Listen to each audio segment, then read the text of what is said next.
Yo, what up? This is not a podcast. It's just my thoughts for Ron Markman. Shout out to everybody for tuning in, for continuing to tune in to support the community, the memberships, everybody in the comments. Appreciate you all. I wanted to come back and talk about Diddy because I have some thoughts. I've been having these thoughts and haven't really expressed them, in specific to this case, but Diddy and how this is all playing out in the media. As we know, Sean Diddy Combs was arrested on September 16th. He was hit with federal charges that include racketeering, sex trafficking, transportation to engage in prostitution. The big buzzword that has been dominating media, right, is freak offs, right? He's been arrested for the freak offs. He's currently being held in a Brooklyn federal prison with no bail. This is, of course, after Diddy settled a civil suit with his ex-girlfriend Cassie, who alleged that Diddy abused her physically, sexually, emotionally, of course. And then we saw the tape of him beating her, right? So though he denied it at first, I mean, the tape came out and just undeniable. I happen to believe Cassie when I read her lawsuit, when I read her paperwork. I'm like, something ain't right here. And then we all saw the tape. Pretty undeniable. There's been a number of civil suits since then. One lawyer launched a Diddy abuse hotline, and I think he said he had 120 victims, that he represented 60 men and 60 women. It was a little weird to me that it split right down the middle so evenly, but he launched the Diddy abuse hotline and said that they received 12,000 calls in 24 hours. A lot of people are coming forward, but this is turned into just like a circus.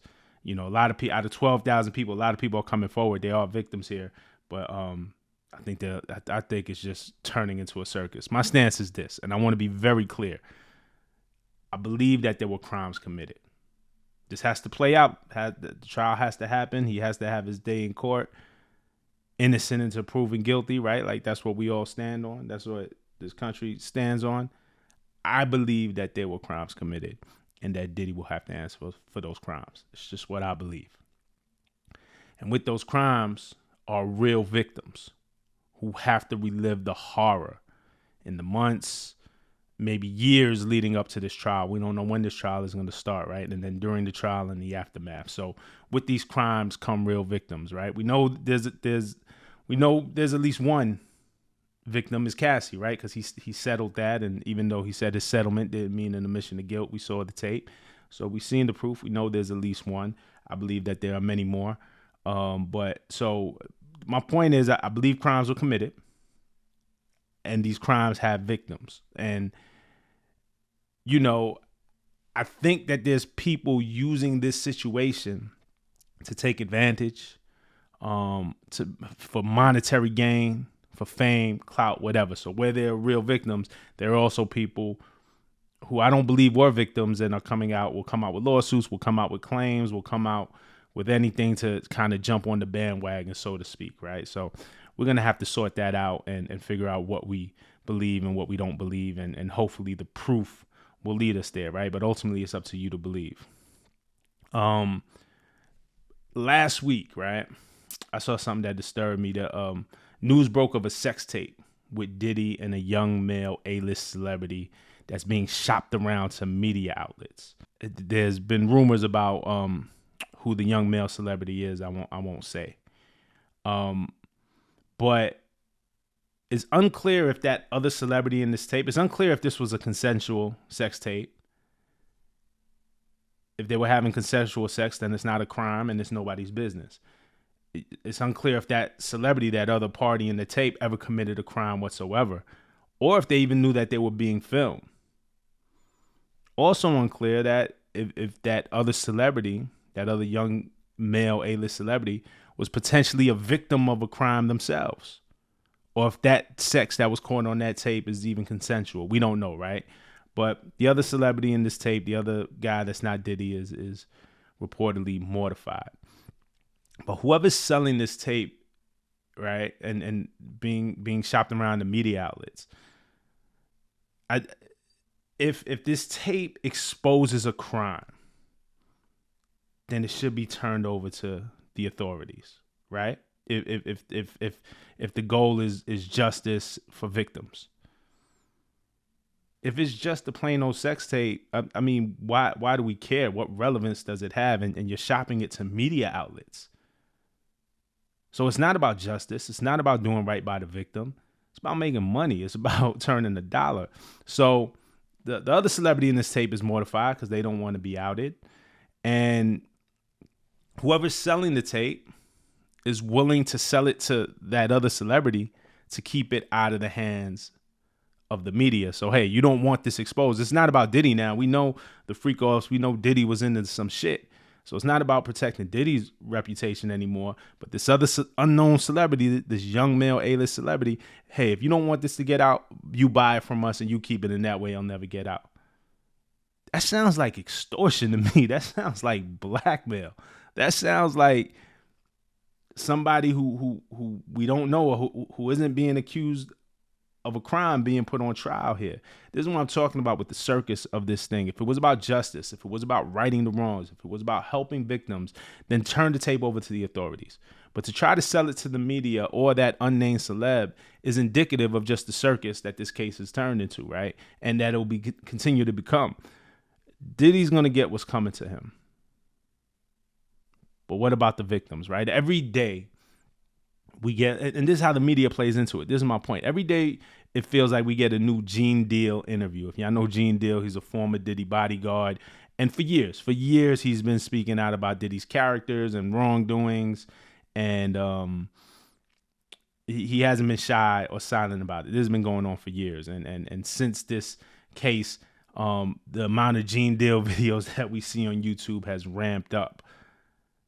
Now, I'm not saying people with knowledge shouldn't be speaking up, but every day it feels more like a business decision to me. I seen it and I'll show it on the screen, like right after the Diddy thing. And, you know, it was like Gene Deal finally breaks his silence.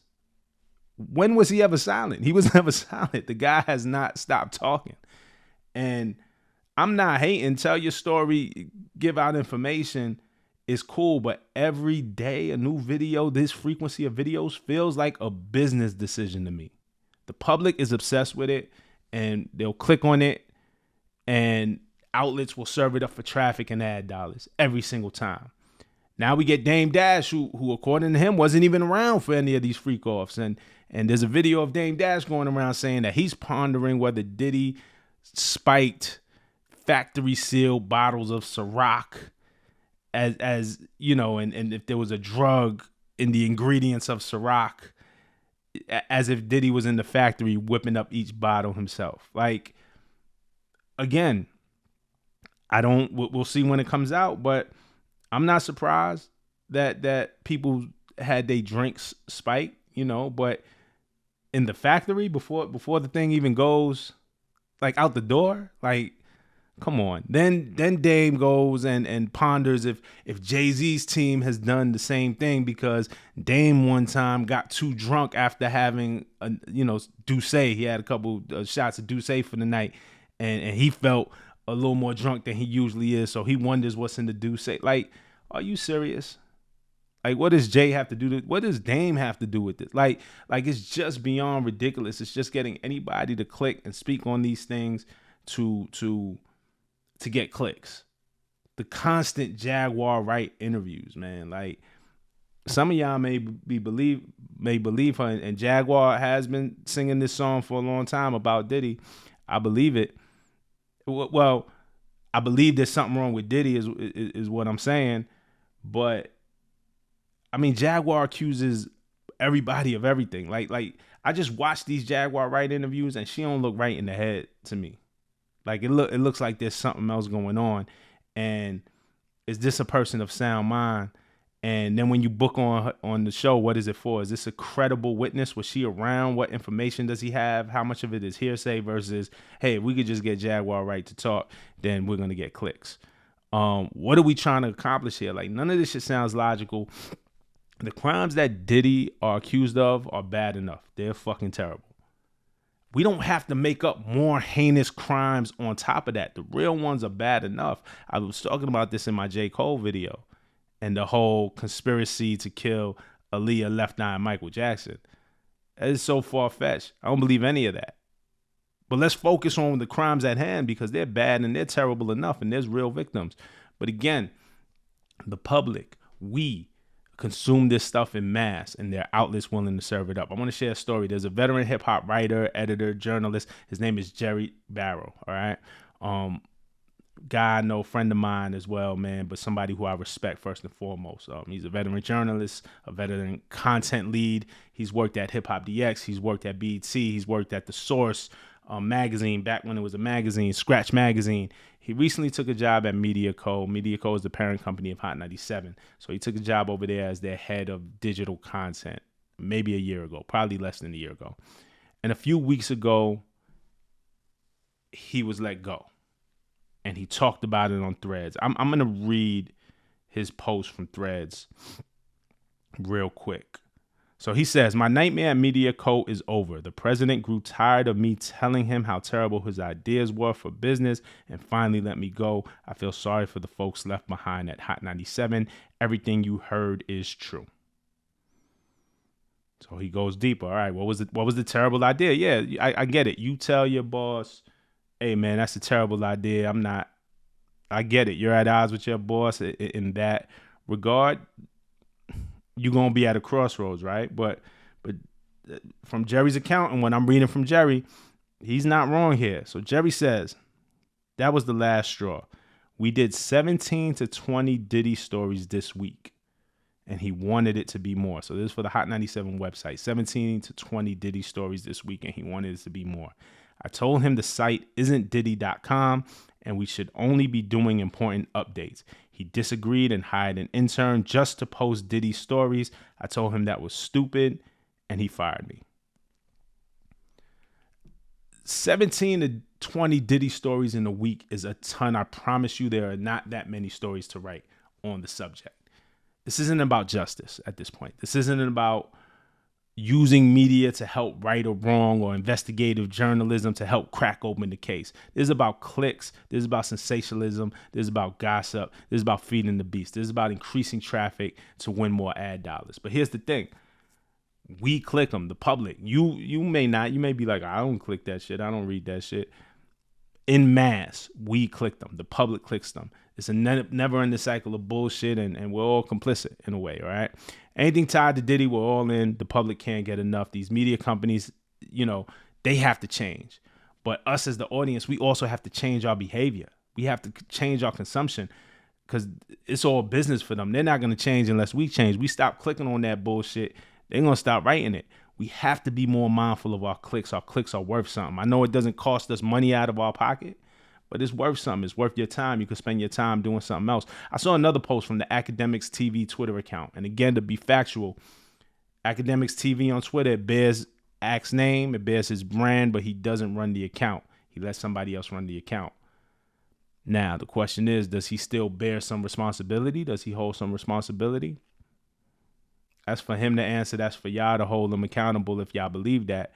I'm going to say this. If it was me and if it was my name and even if somebody else was running it, I would hold myself accountable. I would hold that person accountable. Like, you're just not going to use my brand name to spread any type of stuff. But maybe he doesn't see a problem with it. I personally think it's a problem. So last week, Academics TV posted an old video of Diddy and the late Kim Porter when she said, and it was a video, they were being interviewed, and she said, "It's a secret society, all we ask is trust."